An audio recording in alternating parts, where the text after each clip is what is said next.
All right, what I'd like to do right now is give you a quick tour of TimeWalk.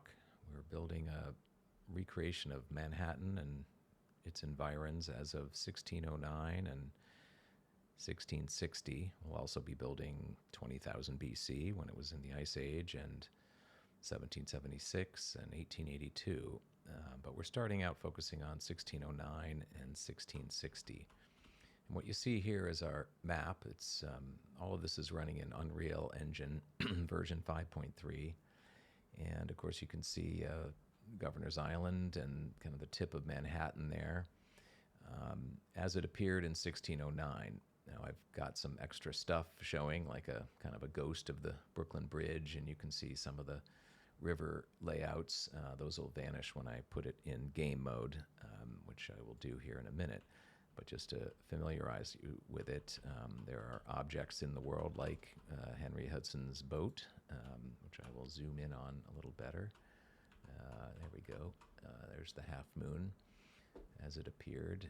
That's a 3D model of the boat. Whoops, let me slow down. Okay. There's his boat as it appeared as it sailed in on September 12th or 11th in 1609.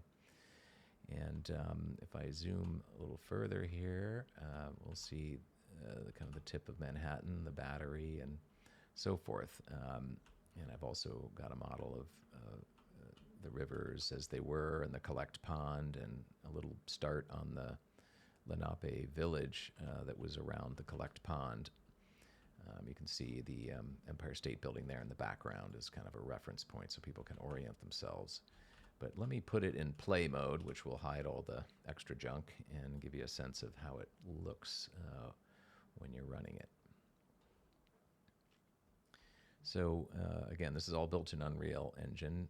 That means all the work we're doing here can eventually show up as a application or a game, you could call it, on Windows PC and Macintoshes, and eventually you can export it. We'll be able to export it to smaller and devices like mobile phones and VR headsets and augmented reality headsets, so you could walk around New York in real time someday and look around and ask TimeWalk to show you what it looked like in 1609 at that location, or 1660.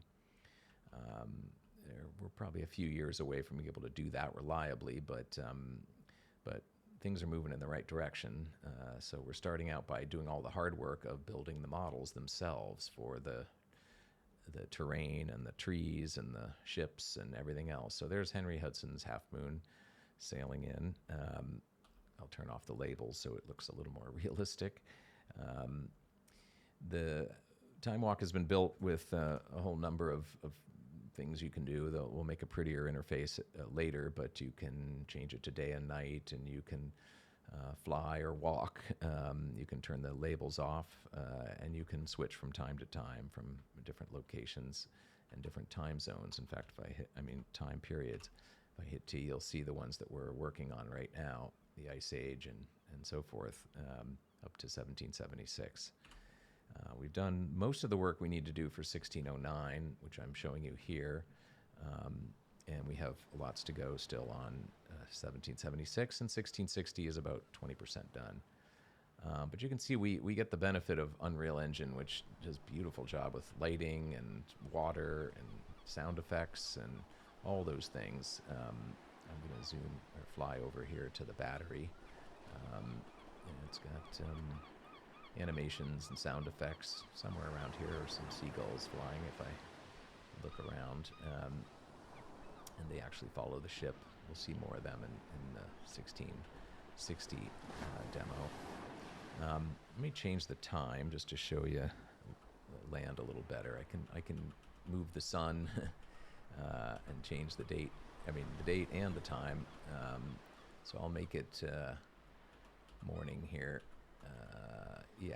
Which is about when Henry Hudson, we think, came in to visit 1609 Manhattan, somewhere in the morning, because their journal talks about him encountering the island and the people. And so if I fly up here, let me turn the labels on again so you can see that's about where the Brooklyn Bridge would have been. Wall Street, I just passed. And if I fly up to past where City Hall will be, there's the Collect Pond, which later became, it got filled in the 1800s and became the Five Points area. And there's still a park there. There's a Collect Pond Park to kind of show you what it looked like and where it was down near City Hall. These are very early attempts to show some of the kind of Lenape longhouses as they were at the time. Eventually, of course, there'll be people walking around here, and the terrain will be improved, and there'll be, I think there were 8 or 10 buildings is the best estimate of what was here in the Collect Pond. And if I fly over this away, we'll see more of the Collect Pond. It's kind of large, and it was actually the main water supply for Manhattan for a long time, until the 1800s, as I said. And here is the Lispenard Creek, which drained out of the Collect Pond and later was used to, when they wanted to drain the pond, they made it into a canal, and that's why we have Canal Street. They straightened it out and drained the pond because it got kind of nasty by the 1800s. If I fly up over here, you'll see Monetta Creek, which Monetta Lane is named after. This now still flows underwater underneath the city, I'm told. Washington Square was kind of attached to that area and was a swamp of some kind. Not exactly sure where the Washington monument was, but it was nearby this area. So now I'm going to switch to 1660 to give you a sense of what the city looked like only 51 years later. Henry Hudson explored the island, or discovered for the Dutch. Obviously, it had been already inhabited, so it wasn't discovered by the Dutch, but the Dutch claimed it as their own and started moving colonists here in 1621, I believe. The first folks arrived. They actually lived on Governor's Island for a while, and then eventually moved to Manhattan when they realized there were a lot more. It was a lot better place to be. Like people continue to believe. And so let me time travel to 1660. And this will take a minute or two to load, which I will skip over. Okay, so now we're loading in 1660, and you can see the trees were bare. A lot of that was cut down, of course, to create the settlement. This model is still incomplete. You can see there are a lot of kind of empty space there. Let me just point it out to you.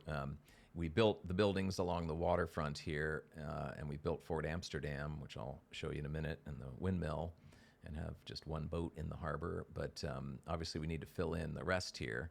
There are about 350 buildings at the time in 1660, and I chose 1660 because there's a very reliable map, the Costello plan, that shows you every house and every garden and every detail of the settlement. So we're going to try to use that as our reference, just as we've been using the great research from the folks that created Sanderson and company that built Mannahatta, that wrote the book Mannahatta, gave us a lot of guidance on how to think about 1609. But 1660, we've got a number of maps, and the best really is the Costello plan, and there are some contemporary reports of what the town looked like. Here's a model of a Dutch ship at the time. This was a seaport, obviously, lots of trade. And here are some of these homes. We've done our best to replicate them. We're still researching, what kind of materials were they made with and what color were they, etc. For now, we're using what we can infer from the Costello plan to guess kind of what things look like. This the waterfront, it was Water Street now today in Manhattan. The city has been built out far over to behind us and filled in so that New York is much bigger than it was at this time. I'll turn the labels off. You'll be able to walk into some of the buildings and see people walking around and eating and going about their business. This building to the left here is Peter Stuyvesant's house. He was the Director General of the colony of New Amsterdam as of 1660, and he's the one who 4 years later surrendered to the British when they came and took over and made New Amsterdam into New York. There's some of the seagulls hanging out. We're going to add a lot more animals. There would be pigs and cows and everything else here in not too long. Over here is Fort Amsterdam. This is completely gone today. There's a custom house is where this is, but this is a recreation. There was Peter Stuyvesant's offices were in here, and there was a church, and there's a windmill that's, we need to get a better model for this, a more authentic one. This is a Dutch windmill of about that era, but we're pretty sure the one that would have been built in the colony would have been much more primitive, but that's a kind of working model. And the fort was designed, obviously, to fend off the British if they ever did come, or any other invader, and so we've recreated that. Right here, let me turn on is the Bowling Green, this area, this kind of triangle here in front of Fort Amsterdam. It's really the only thing that remains of 1660 New York. Let me change the time so we can see things a little better. Yeah. Later in 1776, we'll have a fence around it and a statue of King George that the colonists tore down. But that's what we've got working right now in TimeWalk. And more to come, but just thought this would give you a kind of good preview of what we're building. I hope you found it interesting.